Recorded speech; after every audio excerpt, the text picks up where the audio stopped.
நீ உயிராய் நினைத்த உறவு எல்லாம் உன்னை ஒதுக்கிவிட்டது என்று கலங்காதே.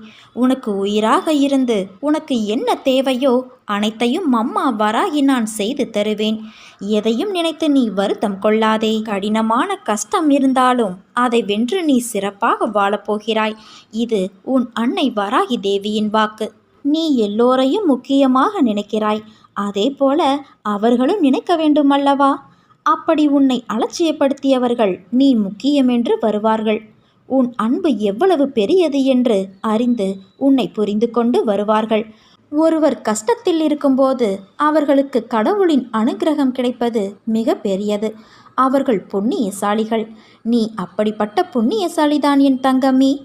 ஏனென்றால் என்னுடைய முழு அனுக்கிரகமும் உன் கஷ்டமான நேரத்தில் உனக்கு கிடைக்கும். உனக்கு கடவுளின் அனுக்கிரகமும் அருளும் கிடைக்கும். கஷ்டம் தரும் நிலைகளையெல்லாம் உடைத்து